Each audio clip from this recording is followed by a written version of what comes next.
Magi is supposed to enhance your life. Magi is making your dreams come true. See, when we think of Magi, we have this hocus pocus thing in mind. This hocus pocus, bewitch, twitch your nose, and things just happen like that for you. We have even assigned time frames to what we do in Magi. And for me, I always say this is one of the greatest errors that someone can actually make, because we don't have control over time. I have not found one spiritualist that has yet to tell me a date, or they have given a client a date and it falls exactly on that date. See, in Magi, you have to understand, Magi depends on the situation. It depends on all the variables. If you're doing work to draw business into your life, you have to do the necessary things in order for the business to basically come to you. So it's as they say, God helps those who helps themselves. If your business is not, how can I say? Let me put it like this. If you have a business, you're not doing any promotion for your business, how do you expect to get calls? If you're not doing the necessary groundwork, or you could be in a situation where your location where you plan to start your business is bad. You start how you finish. Proper preparation prevents poor performance.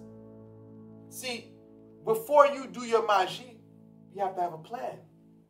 You got to have a plan. It's not, oh, you do this and there's nothing on your end. You have to do you have to take the necessary steps in order for that Magi to work for you. Magi is there to enhance your life. What does enhance mean? It works with what it already has to better it. Now, if you don't have anything for that force to work with, you're just wasting energy. When doing Magi, you can't be naive. I want to talk on a business note, and I may even digress even into other avenues of life when talking about this naive thing. There's many people that are naive, and I say to people that you need to pray to God, pray to your ancestors, pray to whatever deity that you know of for guidance and wisdom. Because there's a lot of people in this community who are naive. There are people in this community that have sent thousands of dollars away to a complete stranger that they don't know in hopes that this person can aid them better their life.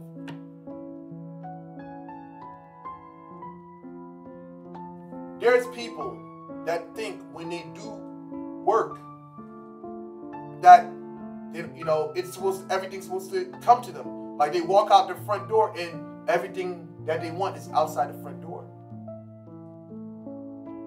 Some people just think that everything just falls out of the sky. And it doesn't work like that. Some people even get into situations where they allow scammers to rob them, and then they question, how come this happened? I'm doing money work. How come this happened? Responsibility. You have to be responsible. When you are doing work for money or business, you have to be wise. Again, Magi is in the business of enhancing what's already there. Now, I'm not going to call you out your name, but I would say that it's foolish to send money to someone that you don't even know. I remember I had this one client, she told me that there's this business that she wants to, this business affiliation that she wants to get into.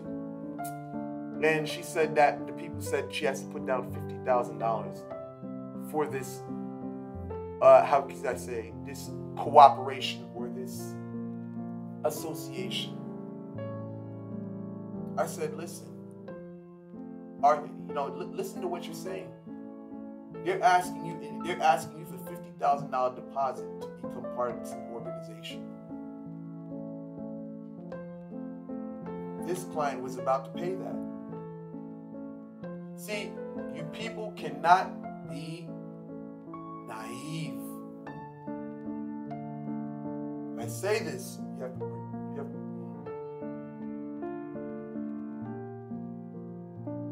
I say this, you have to pray for wisdom.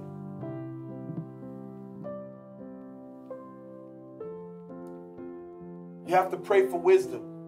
You have to pray for guidance.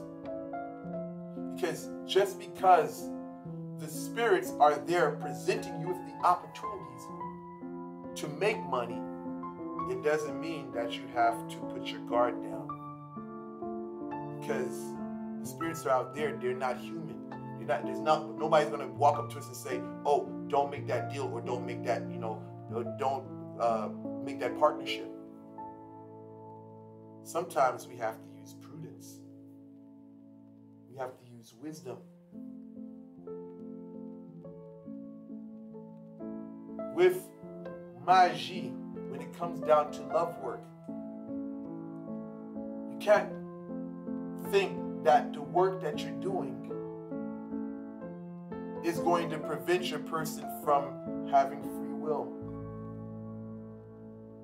A lot of you guys enter this naive thinking, oh, well, I'm going to be good, I'm going to be fine, and this person's not going to be able to do this person. Listen, when you're doing Magi with restrictions, what's going to ultimately happen is that events or a series of things will be put in the way of your target to hinder them from doing what they have to do.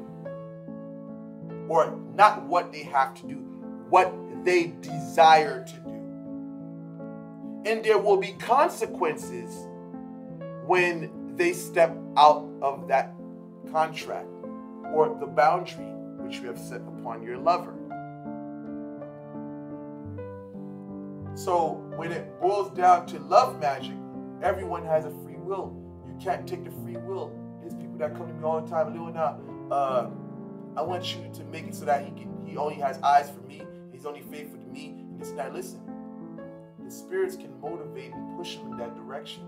But if that man has they say a southern soul or southern spirit, some people say, which means he's tough as an ox or he's stubborn, and hey, what's going to happen to that individual if I do work like that is that he's going to be punished relentlessly. Because if he's a person that if he's a person that could be considered a sex addict, and he's doing everything contrary to what the contract states, then there's going to be consequences. You cannot remove a human's free will, but you can motivate them. You can push them in a direction forcefully. But if they choose to not obey, that's another story. So when doing Magi, I don't want you people to become naive. I don't want you to enter into this thing naive, thinking that there's no part of you that has to work. Even in love magic, you have to work, because you have to have discipline. You have to know when to close your mouth and when to open your mouth, and when to avoid arguments and when to keep distance. It's not just, oh, a person just does Magi for you, then there's nothing. There's a code of conduct. There's rules and regulations. So please, wisen up, people.